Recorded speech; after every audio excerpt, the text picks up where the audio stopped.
Hi everyone, Karen from Red Rock Kitchen. We're talking tomatoes. We have more tomatoes. This time I'm going to make a fried green tomato with you, gluten-free. Guy and I like to use a tomato that just turns a little blush. So instead of fried green tomatoes, we'll call them fried blush tomatoes. If you come in and notice here the standard breading station that you can use for anything, chicken breasts, pork chops, tomatoes. You have your dry flour, that's a brown rice flour. You have your beaten eggs with a little milk or water, depending on if you're vegan. Here we have our mixed breadcrumbs and some herbs that I'll tell you about in a minute. So what do I do for gluten-free breadcrumbs? Well, let me show you. I have a little bin I keep in my cupboard, and I collect different kinds of breadcrumbs from various stores to make a mix that helps with flavor. Then I make a mix here, I season it, and I keep it in baggies, and so that has, makes it better. Okay, so in our breadcrumbs here, I have added some sesame seeds, dark and light, and a little bit of curry powder. So this is a little secret I do when I'm breading tomatoes that adds a nice flair. Now you always want to season your flour, so I'm going to season just with salt, the brown rice flour, and then the breadcrumbs. I have the two kinds of sesame seeds and the curry powder. So we're going to give that a stir, and that'll be nice coating for what we're going to do next. Make sure your eggs are mixed. Okay. All right, and let's also just give that flour a little toss. Okay, so get my towel here. You can use seriously green tomatoes if you like, but again, Guy and I just like them a little blush. They're still hard as a rock. All right, we got these from the local farmer over here. Our tomatoes weren't this big, so this is a beautifully big tomato. So let's cut some decent slices here. I want you to see the thickness of that. Okay. And so I'll show you the breading, how we do the 3 stages. And again, this can be used for various items that you're going to bread. But for today, so make sure you get that nice and coated. See that? Then we're going to drop into the egg mixture. And now into the breadcrumbs. I'm going to use my dry hand so I avoid all this clump. All right, and turn and press, turn and press.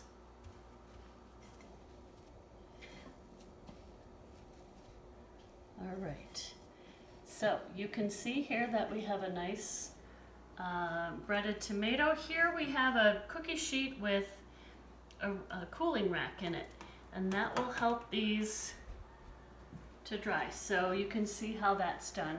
So what I'm going to suggest is you go ahead and continue with all the tomatoes you want to bread, and we'll get back to you in a minute.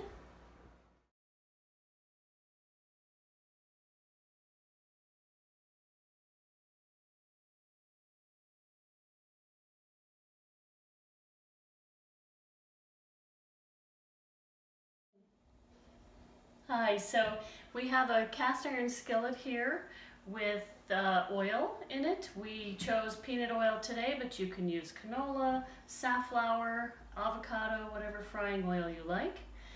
You're going to want to temp that to 375, 355, depends. So I know I'm already there. You can use various thermometers. So we're going to go ahead and, where's our fork? Excuse me. We're going to take one of our, gingerly pick that up.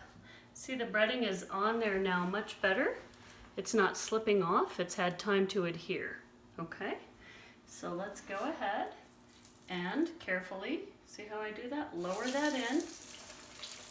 And the reason I don't use tongs is because it'll kind of pull off all the breading. So you see how I do that? I have it resting on a fork. Drop it in without your finger near the grease. Let's do 3. We can fry 3 at a time, all right? So that's our little tip. If your oil gets a little hot, just turn it down a little bit, which I'm gonna do. And you're gonna let those fry until GBD, golden brown and delicious. Hi, so we're continuing to fry, and you'll see that you just are flipping. And see how beautiful that's getting? Go ahead and just always away from you. You notice how I'm taking the fork and I'm flipping away from me so that I'm not going to get it on my body or in my eye. All right, so remember, tomatoes have a lot of high water content. So if you're concerned, you can do what I often do, which is wear my eye protection. So that's just another little tip. All right, but look at the beautiful thing there. So what we did is we took a cookie sheet with a cooling rack and put some paper towel underneath for easier cleanup later. And here comes another tomato. Okay. And then another tomato. So what you're gonna do is continue to fry. I want you to continue to fry the rest of your batch, and then we'll show you how we plate it and eat it.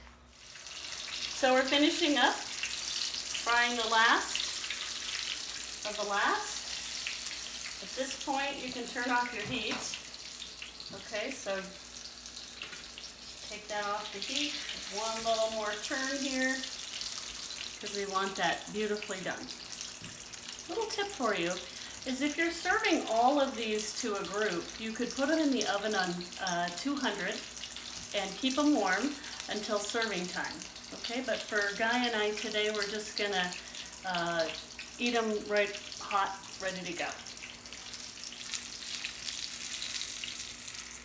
Okay, so we're gonna move this off the hot burner. And the reason I do that, I remove my pans off the hot burner, it reminds me to look and check that I've turned the burner off. Just a little safety tip. Okay, so now you can see what we have here. Look at those beautiful, beautiful things. Okay, so let's go ahead and plate. What we decided to do is we decided to use the Gazpacho. Oh, here's some wine. What are we drinking, Guy? Pinot Grigio. It's a good choice. This one's got a little bit of a honey hue to it, which shows it's a little more aged and vibrant, so that's good. It's gonna go with that Gazpacho. So if you see our video before, please look on YouTube for our Gazpacho video, because now when we plate the tomatoes, we're gonna use 3 different types of tomatoes today. So we have our Gazpacho that we made earlier. We're gonna put it on the plate. Okay. Not only for color, but for flavor and interest. And so go ahead and get that on the plate. I have a little bit of feta. So we're gonna, let's plate the hottest ones because that's what Guy and I want to eat right now. We want to eat that. So we're gonna do, I have some arugula here. We're gonna do a little bit of feta. Okay, you can use goat cheese if you like. Do a little feta. Do a little arugula. Now let's do another tomato. A little feta. A little arugula. That baby arugula is lovely. You could also use some lovely microgreens. And then we made a lovely tomato salad earlier with all of our tomatoes from the garden. These green zebras. goldens. Look at how beautiful. So we're gonna go ahead and give this some freshness and dress this salad like that. All right, and let's just do a little cleanup. Do a little cleanup.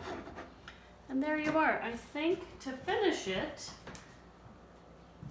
we could add a nice bit of fine olive oil. And there you have it.